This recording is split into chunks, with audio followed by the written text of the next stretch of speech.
Hello, ഇന്ന് നമ്മൾ ഉണ്ടാക്കാൻ പോകുന്നത് തേങ്ങ ചമ്മന്തി വറുത്തത് കേട്ടോ. അതിനാദ്യം വേണ്ടത് എന്താണ്?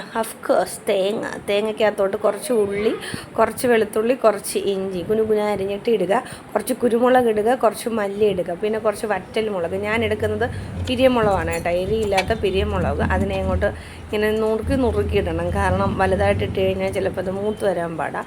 അതുകൊണ്ട് തന്നെ കുറച്ച് നുറുക്കിയും ഇട്ട് ഇത് ഞാൻ ഇന്നലെ അച്ഛനെ കൊണ്ട് വേടിപ്പിച്ചാണ്, ഇവിടെ ഇല്ലായിരുന്നു. പിന്നെ ഒരു മാരത്തോൺ ഇളക്കമാണ്. ഓണാക്കുക അങ്ങോട്ട് സ്റ്റൗ, പിന്നെ അങ്ങോട്ട് ഇളക്കി തരിക. ഈ വീഡിയോ ഒരു 3-4 മിനിറ്റേ കാണത്തുള്ളൂ എന്ന് വിചാരിച്ച് ഇത് പെട്ടെന്ന് തീരുമെന്ന് വിചാരിക്കുന്ന പ്രോസസ്സല്ല. ചെയ്യുന്നവർക്കറിയാം ഒരു നീണ്ട പ്രോസസ്സാണ്.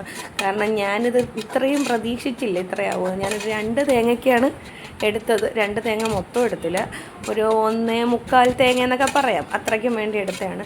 നന്നായിട്ട് അങ്ങോട്ട് ഇളക്കി ഒരു പരുവാക്കി കഴിയുമ്പോഴത്തേക്ക് കറിവേപ്പില ഇടുക. കുറച്ചും കൂടെ മുമ്പേ കറിവേപ്പില ഇടണമായിരുന്നു കേട്ടോ. സത്യം പറഞ്ഞാൽ ഞാൻ കറിവേപ്പില ഇടുന്ന കാര്യം മറന്നുപോയി കേട്ടോ, അതുകൊണ്ടാണ് ഈ സമയത്ത് ഇട്ടത്.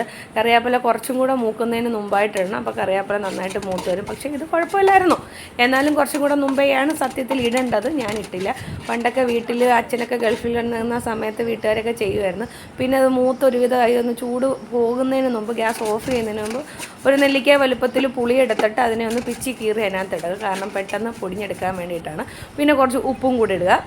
ഇതൊക്കെ വേണമെങ്കിൽ നേരത്തെ ഇടാം, പക്ഷേ പുളി അവസാനം ഇട്ടാൽ മതി, കാരണം പുളി അല്ലെങ്കിൽ ചൂട് കൂടി അത് വല്ലാണ്ടായിപ്പോൾ അതുകൊണ്ട് ഇട്ടുക. എന്നിട്ട് മിക്സിയുടെ ജാറിനകത്തോട്ട് എടുത്തിട്ടിട്ട് നന്നായിട്ടൊന്ന് തിരിച്ചിങ്ങോട്ട് കറക്കണം. നമ്മൾ പൊടിക്കാനായിട്ട് കറക്കത്തില്ല, അതുപോലെ കറക്കണം. അല്ലാതെ അങ്ങോട്ട് കറക്കിക്കഴിഞ്ഞാൽ അത് ഒത്തിരി അങ്ങ് അരഞ്ഞു പോകും. എന്നിട്ട് നമുക്ക് ടേസ്റ്റ് നോക്കിക്കാനായിട്ട് നമ്മുടെ കുട്ടികളുടെ അടുത്ത് കൊണ്ട് കൊടുക്കാം, കാരണം ഇവരിത് ഇതുവരെ കഴിച്ചിട്ടില്ല. നമ്മളൊരു പരിപാടിക്ക് വേണ്ടിയിട്ടാണ് ഇത് ഉണ്ടാക്കിയത് കേട്ടോ.